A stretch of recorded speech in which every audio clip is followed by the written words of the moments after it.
Mungkinkah 20 Julai akan memberikan sinar kepada Datuk Seri Najib?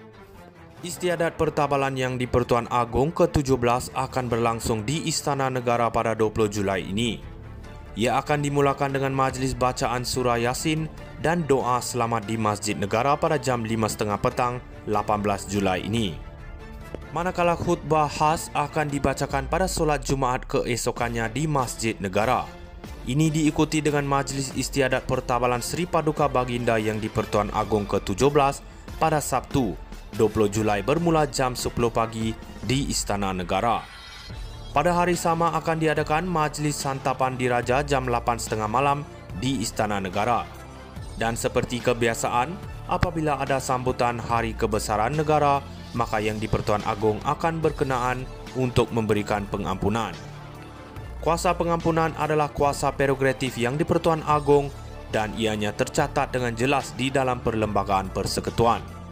Sebagai rakyat yang menjunjung teguh prinsip keluruhan perlembagaan dan kedaulatan undang-undang, kita masih lagi tidak berputus asa untuk melihat agar Datuk Seri Najib diberikan keadilan yang sepatutnya. Sudah terlalu lama hak keadilan untuk Najib dinafikan oleh pelbagai percaturan politik yang berada di tampuk kuasa. Hanya institusi diraja sahaja yang dapat membetulkan keadaan ini, dan hanya yang di-Pertuan Agong saja menjadi harapan terakhir kita untuk melihat hak keadilan untuk Najib yang selama ini dinafikan dikembalikan. Semoga pada hari pertabalan yang di-Pertuan Agong ke-17 akan membawa sinar kepada bekas Perdana Menteri Malaysia Datuk Seri Najib Razak. Mungkinkah 20 Julai akan memberikan sinar kepada Datuk Seri Najib? Istiadat pertabalan yang di-Pertuan Agong ke-17 akan berlangsung di Istana Negara pada 20 Julai ini. Ia akan dimulakan dengan majlis bacaan surah Yasin dan doa selamat di Masjid Negara pada jam 5.30 petang 18 Julai ini. Manakala khutbah khas akan dibacakan pada solat Jumaat keesokannya di Masjid Negara. Ini diikuti dengan majlis istiadat pertabalan Seri Paduka Baginda yang di-Pertuan Agong ke-17 pada Sabtu 20 Julai bermula jam 10 pagi di Istana Negara. Pada hari sama akan diadakan majlis santapan diraja jam 8.30 malam di Istana Negara. Dan seperti kebiasaan, apabila ada sambutan Hari Kebesaran Negara, maka yang di-Pertuan Agong akan berkenaan untuk memberikan pengampunan. Kuasa pengampunan adalah kuasa prerogatif yang di-Pertuan Agong dan ianya tercatat dengan jelas di dalam Perlembagaan Persekutuan. Sebagai rakyat yang menjunjung teguh prinsip keluruhan perlembagaan dan kedaulatan undang-undang, kita masih lagi tidak berputus asa untuk melihat agar Datuk Seri Najib diberikan keadilan yang sepatutnya. Sudah terlalu lama hak keadilan untuk Najib dinafikan oleh pelbagai percaturan politik yang berada di tampuk kuasa.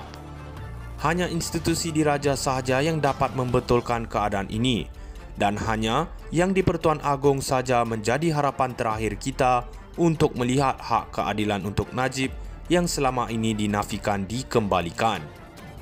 Semoga pada hari pertabalan yang di-Pertuan Agong ke-17 akan membawa sinar kepada bekas Perdana Menteri Malaysia Datuk Seri Najib Razak. Mungkinkah 20 Julai akan memberikan sinar kepada Datuk Seri Najib?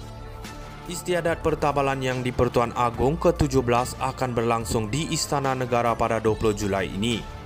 Ia akan dimulakan dengan majlis bacaan surah Yasin dan doa selamat di Masjid Negara pada jam 5.30 petang 18 Julai ini. Manakala khutbah khas akan dibacakan pada solat Jumaat keesokannya di Masjid Negara. Ini diikuti dengan majlis istiadat pertabalan Seri Paduka Baginda yang di-Pertuan Agong ke-17 pada Sabtu 20 Julai bermula jam 10 pagi di Istana Negara. Pada hari sama akan diadakan majlis santapan diraja jam 8.30 malam di Istana Negara. Dan seperti kebiasaan, apabila ada sambutan Hari Kebesaran Negara, maka yang di-Pertuan Agong akan berkenaan untuk memberikan pengampunan. Kuasa pengampunan adalah kuasa prerogatif yang di-Pertuan Agong dan ianya tercatat dengan jelas di dalam Perlembagaan Persekutuan. Sebagai rakyat yang menjunjung teguh prinsip keluruhan perlembagaan dan kedaulatan undang-undang, kita masih lagi tidak berputus asa untuk melihat agar Datuk Seri Najib diberikan keadilan yang sepatutnya. Sudah terlalu lama hak keadilan untuk Najib dinafikan oleh pelbagai percaturan politik yang berada di tampuk kuasa. Hanya institusi diraja sahaja yang dapat membetulkan keadaan ini, dan hanya yang di Pertuan Agong saja menjadi harapan terakhir kita untuk melihat hak keadilan untuk Najib yang selama ini dinafikan dikembalikan.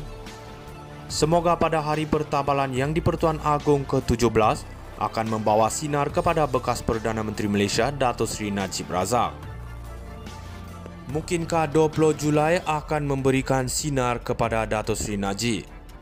Istiadat pertabalan yang di Pertuan Agong ke-17 akan berlangsung di Istana Negara pada 20 Julai ini. Ia akan dimulakan dengan majlis bacaan surah Yasin dan doa selamat di Masjid Negara pada jam 5.30 petang 18 Julai ini. Manakala khutbah khas akan dibacakan pada solat Jumaat keesokannya di Masjid Negara. Ini diikuti dengan majlis istiadat pertabalan Seri Paduka Baginda yang di Pertuan Agong ke-17 pada Sabtu 20 Julai bermula jam 10 pagi di Istana Negara. Pada hari sama akan diadakan majlis santapan diraja jam 8.30 malam di Istana Negara. Dan seperti kebiasaan, apabila ada sambutan Hari Kebesaran Negara, maka yang di Pertuan Agong akan berkenaan untuk memberikan pengampunan. Kuasa pengampunan adalah kuasa prerogatif yang di Pertuan Agong dan ianya tercatat dengan jelas di dalam Perlembagaan Persekutuan. Sebagai rakyat yang menjunjung teguh prinsip keluruhan perlembagaan dan kedaulatan undang-undang, kita masih lagi tidak berputus asa untuk melihat